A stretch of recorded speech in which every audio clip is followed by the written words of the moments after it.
বাবা পারভেজ, বাবা পারভেজ। কি সেবা ডাক্তার কেন? দেখ আমার বয়স হইছে, তোরও বয়স হইতাছে। তোর থেকে ছোট ছোট যে পোলাপাইনি মহল্লায় আছে ওরাও বিয়া শাদি করে অগপয় পোলাপাইন হয়ে গেছে গা। আর তুই এখনো বিয়া করস নাই। আমার কি মন চায় না একটু পোলার বোর মুখ দেখতে, না নাতিনের ডাক শুনতে? মা বিয়ের কথা বলছো, বিয়ের কথা আর বলো না, আমি কোনো বিয়ে করব না। আর মহল্লার পোলাপানের কথা বলতেছো, তুমি খোঁজ দিয়ে দেখো প্রতিটা পোলাপান বিয়ের পরে তার মার সাথে থাকতে পারে না। তুমি আমি একসাথে আছি, ভালো আছি, আমি কোনো বিয়ে করব না। আমি তোর কোনো কথাই শুনতে চাই না। তোর লেগে আমি মাইয়া দেখতেছি, আমি তোর বিয়া করাম, নাহলে আমি এই বাড়িতেই থাকবো না, আমি বাড়ি ছেড়ে যাবো গা। মানে আমি কিভাবে বোঝাবো যে আমি তো ঈশাকে ভালোবাসতাম, কিন্তু ঈশা তো এখন আরেকজনকে বিয়ে করে সুখে আছে, কিন্তু আমি তো ওর প্রেমে আজও ডুবে আছি। না মা, আমি বিয়ে করবো না। তুই কি বিয়াতে রাজি হবি, না আমি বাড়ি ছেড়ে যাবো গা? আচ্ছা ঠিক আছে, তুমি যেটা ভালো মনে করো সেটা করো।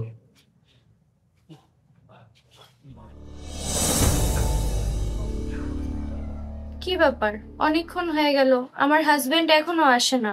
আসলে আমি কি জিজ্ঞাসা করব? থাক, কিছু জিজ্ঞাসা করব না, আমি চুপচাপ থাকবো।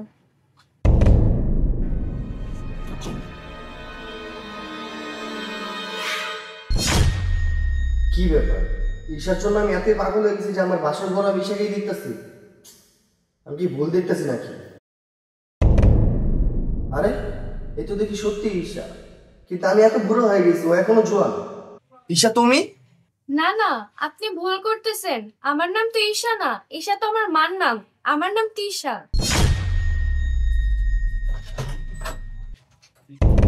কি ব্যাপার, উনি এই কথাটা শুনে চলে গেল কেন?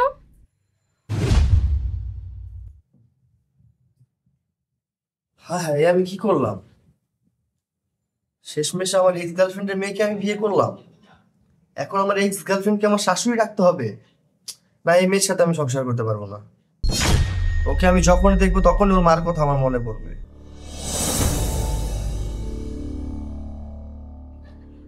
পারভেজ, বাবা পারভেজ, বৌমা একটু এদিকে আসো তো।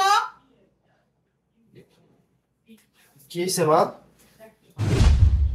শোন, আজকে দুপুরে তোর শাশুড়ি আইবো, তুই বাড়ি থেকে বেরোইস না, তোদেরকে এসে নিয়ে যাইবো। শাশুড়ি এই বুকে আর আমি নিয়ে যাবো মানে? আমি গুনানে যাবো না। আরে বাবা, বিয়ার পরের দিন শ্বশুর বাড়ি যাইতো, এইটাই নিয়ম। কে করছে এই নিয়ম? এই নিয়ম আমি মানি না। আমি যেটা কইছি সেটাই করবি। তো যাইতে হইব মানে যাইতেই হইব। আমি শ্বশুর বাড়িও যাবো না, শাশুড়ির সাথে দেখা করবো না। মা তুমি আমার জোর করে বিয়ে করাইছো, কিন্তু তার মানে এটা না যে আমাকে জোর করে সবকিছু করাবা। আমার এক কথা, আমি যাবো না।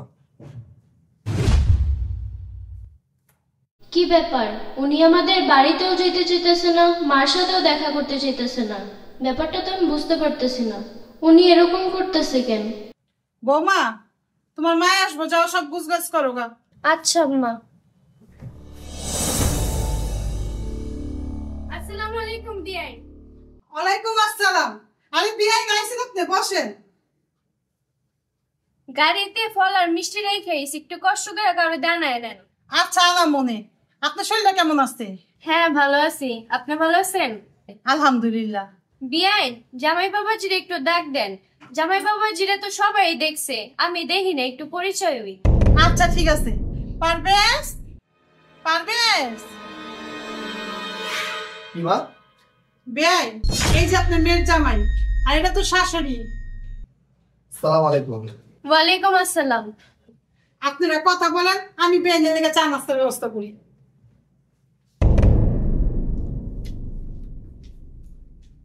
বাবাজি কেমন আছেন?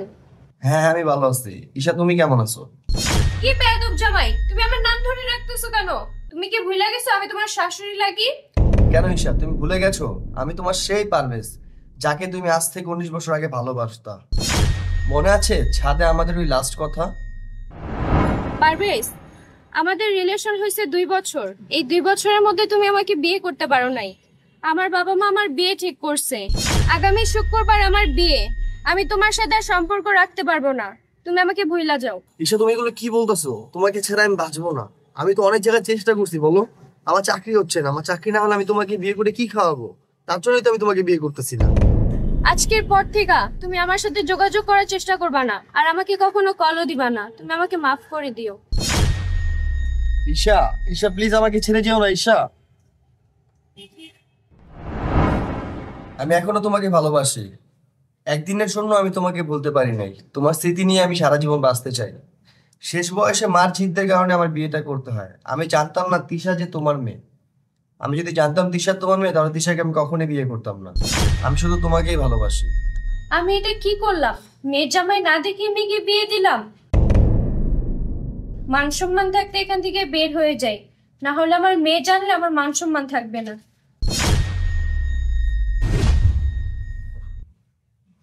আমি এটা কি শুনলাম? আমি আমার নিজের কানকে বিশ্বাস করতে পারতেছি না। আমার হাজবেন্ড আমার মার এক্স বয়ফ্রেন্ড, এই জন্য উনি কালকে বাসর ঘরে আমার সাথে কথা বলে নাই, আমার থেকে দূরে দূরে থাকে।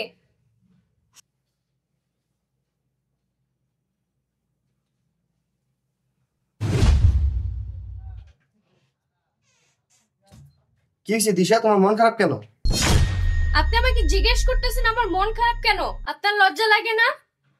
আপনি জানতেন না আমি আপনার এক্স গার্লফ্রেন্ডের মেয়ে? আপনি জেনে শুনে আমার জীবনটা কেন নষ্ট করলেন? দেখো তিশা, তোমাকে আমি দেখে বিয়ে করি নাই, তোমাকে আমার মায়ের পছন্দ করছে। আমি জানতাম না যে তোমার সাথে আমার বিয়ে। আমি যদি জানতাম তাহলে আমি কখনোই বিয়েটা করতাম না। আপনি আমাকে কি বিয়ে করতেন না? আমি এখন আপনার সাথে সংসার করব না। আমি এখনই আমার বাবার বাসায় চলে যাব।